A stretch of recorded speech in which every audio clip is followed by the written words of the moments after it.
Hi everyone, my self Santosh Yadav. आज की इस वीडियो का मेरा टॉपिक है 3D ज्योमेट्री में प्लेन।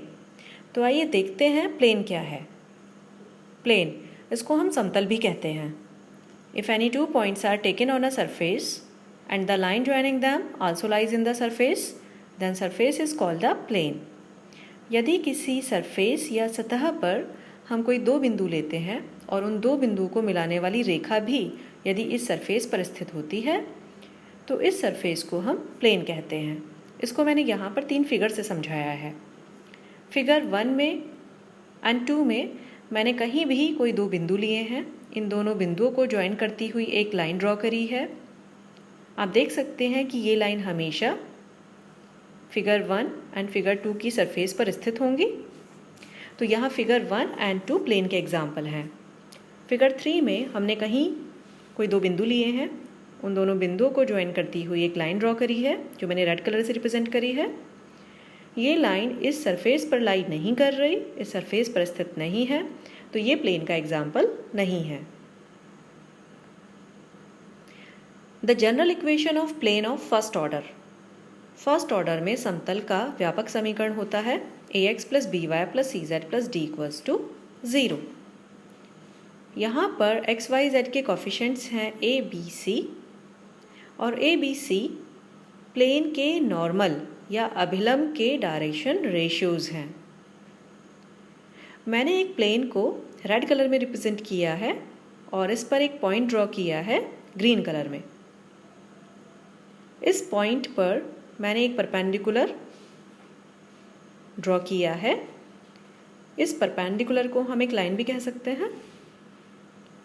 ये लाइन या ये परपेंडिकुलर इस प्लेन के लिए एक नॉर्मल या अभिलंब होगा। तो इस लाइन के या इस नॉर्मल के जो डायरेक्शन रेशियोज हैं उनको हम यहाँ पर ए बी एंड सी से रिप्रेजेंट कर रहे हैं।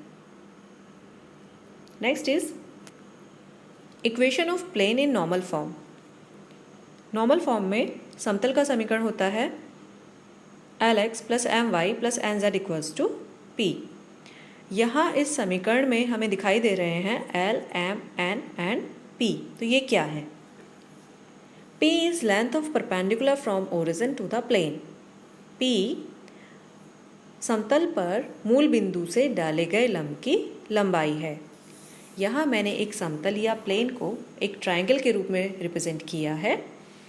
इस प्लेन पर ओरिजिन से एक परपेंडिकुलर ड्रॉ किया है।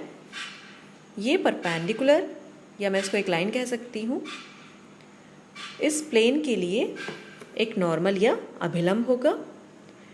तो इस परपेंडिकुलर की जो लेंथ होगी उसको हमने P से रिप्रेजेंट किया है और इसके जो डायरेक्शन कोसाइंस होंगे, दिक् कोज्याएं, उन्हें हम यहाँ पर L, M, N से रिप्रेजेंट कर रहे हैं। तो L, M, N and P find out करके हम समतल का नॉर्मल फॉर्म में इक्वेशन लिख सकते हैं। Next is length of perpendicular.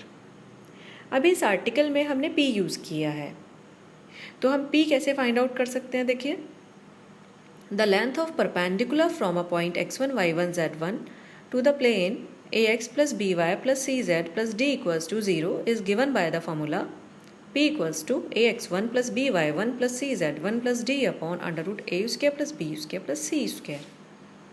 यदि आपको एक प्लेन का समीकरण दिया हुआ है ax plus B y plus C z plus d equals to 0, तो हमें क्या करना है? इसके लेफ्ट साइड में x y z को पॉइंट के कोऑर्डिनेट x1 y1 z1 से रिप्लेस करना है। तो हमें मिल जाएगा ax1 plus B Y one plus सी जेड वन प्लस डी, और अपॉन में या डिनोमिनेटर में हमें लेना है जो हमारे x1 y1 z1 के कोफिशिएंट्स हैं या x y z के कोफिशिएंट्स हैं, उनके स्क्वायर्स के सम का अंडर रूट। तो हमारा फॉर्मूला हो जाएगा P is equal to ax1 plus B Y one plus C Z one plus d upon under root a square plus b square plus c square.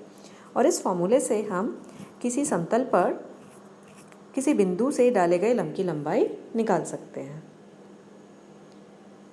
Next is equation of plane in intercept form. अंतखंड रूप में समतल का समीकरण क्या है? मान लीजिए मैंने x अक्ष से काटा गया अंतखंड A लिया है। y एक्सिस से काटा गया इंटरसेप्ट या अंतखंड b है और z एक्सिस से काटा गया इंटरसेप्ट c है। तो अंतखंड रूप में या इंटरसेप्ट फॉर्म में समतल का समीकरण होगा x/a plus y/b plus z/c is equal to 1। यहाँ पर a b c अक्षों से काटे गए इंटरसेप्ट या अंतखंड हैं। Next is equation of plane through a point x1 y1 z1। एक बिंदु x1 y1 z1 से जाने वाले या गुजरने वाले समतल का समीकरण हम दे सकते हैं a x minus x1 plus b y minus y1 plus c z minus z1 is equal to 0 form में। यहाँ पर a b c प्लेन के नॉर्मल के डायरेक्शन रेशियोज हैं।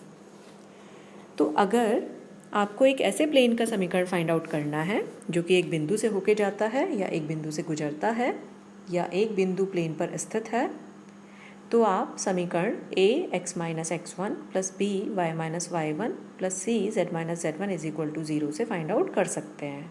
बस आपको क्या करना है, उस पॉइंट को x1 y1 z1 की जगह रिप्लेस कर देंगे और प्लेन के नॉर्मल के जो डायरेक्शन रेशियोज होंगे या तो वो आपको गिवन होंगे या वो फाइंड आउट करके इस समीकरण में ए बी सी की जगह पुट करेंगे और आप इस तरीके से एक बिंदु से जाने वाले प्लेन का समीकरण निकाल सकते हैं।